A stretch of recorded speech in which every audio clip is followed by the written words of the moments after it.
Don't just live for tomorrow, or just live in yesterday. Just be glad for all you have that's in today. Okay, and welcome up. Hey everyone, Connie here, and welcome to my blind reaction to The Ancient Magus' Bride, episode 20. So yeah, we're here, we're reaching the end of this series, and it's been really great. It's been a fantastic ride, and I can't wait to see how it ends. But today we have to find out how a certain plot point ends, because in the last episode, one of the baby dragons that had been captured is being auctioned off and kind of lost its mind. It went crazy and became like this giant monster dragon and started attacking. However, Chise is able to recognize its true feelings of fear and sorrow and whatnot, and we saw her empathy getting the better of her. So we know she's definitely going to want to do something here. We also have that one person who offered to help if need be, and I definitely think that's going to come into play. Now, Elias isn't as moved by all of this, but as we know, as I've mentioned in the last one and plenty of times, he doesn't fully understand human emotions, so that's going to be the case. Though I do feel like he'd be willing to help Chise out in this matter. And of course, though, the alchemists with the college will help out. So it's just a matter of seeing exactly where this goes. Of course, I think it's going to end in a more positive note, although, again, I think the other little dragon is possibly dead, based on what we saw. Cartophilius, I think his name is? I'm not 100% on that. I'm not confident, really.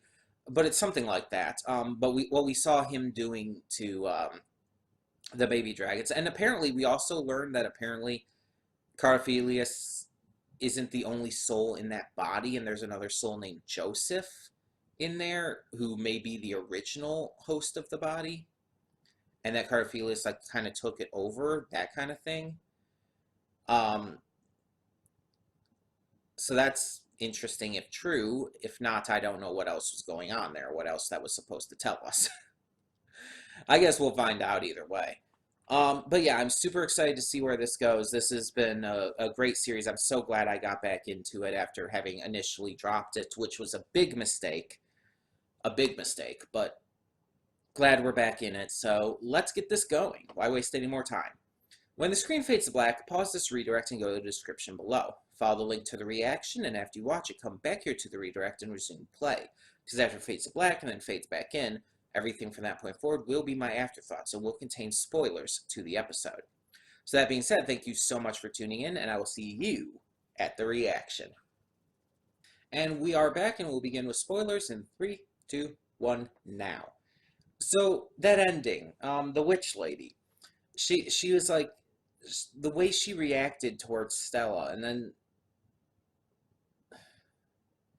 I don't know, Stella standing outside the window like that. It's like, what is happening here? Something is happening here. And now I'm not trusting Stella, so it's like, great. But anyway, so they did save the dragon. Everything's good with that, but in order to do so, Chise took on a curse, a dragon curse, that apparently will kill her before this spring. And they're trying to figure out a way to fix it, and the only lead they have right now is this witch who says that since witches specialize in curses, if she joined them, it could help her, be saved. Obviously, I don't know, like, why they couldn't save her anyways, but I guess maybe she has to be a witch herself or something, maybe. I don't know. It's hard to know who to trust in this series. But Elias eventually does agree to it because he wants to save her that much. I guess we'll see. I guess we'll see how it goes. We didn't really get any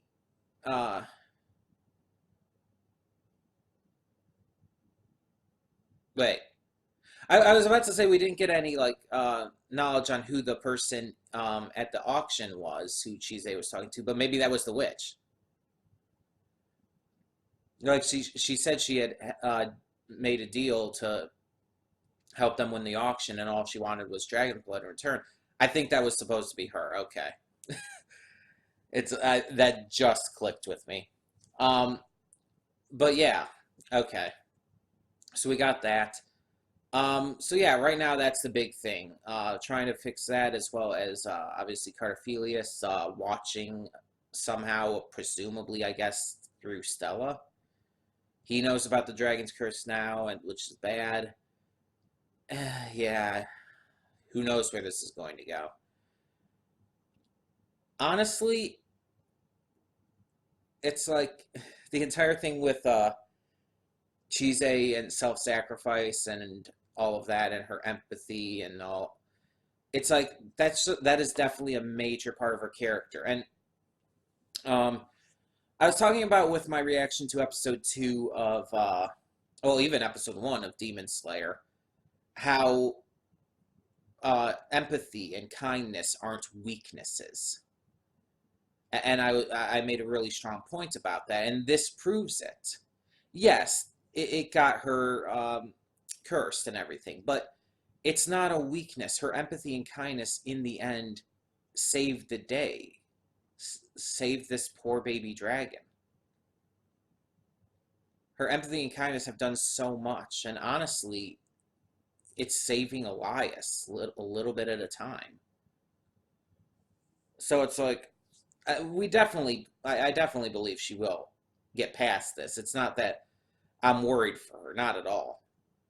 I definitely believe she will survive until at least the end. And if she's gonna die, I definitely think it's gonna be because of the slave eggy thing, rather than this curse. But yeah, I mean that would be a massive surprise if I was wrong. That would be really legitimately shocking. But I definitely think that's what's gonna happen, based on all the context we've gotten with the series. I'm very interested to see where it goes, though. As I noted before, once we finish this series up, it is being replaced by Owl House, so I am going to be not really rushing it out, but I am going to be, especially over this next week, getting to it. And I plan to finish it this next week. And there's 4 more episodes to go, so yeah, this will probably take a good amount of priority over stuff like Demon Slayer, Zombieland Saga this next week. Obviously, My Hero and Ruby will still have good priority, so those will still be fine. But I might have to take priority over, again, Zombieland Saga and Demon Slayer this next week. I might still be able to do everything, but I can't promise that. But yeah, I am really excited to see how this ends. But for now, tell me what you thought in the comments below. What did you think of this episode? What did you think of the way this is all being handled? And for now, thank you so much for tuning in. I'm Connie, and I'm signing off. See y'all next time.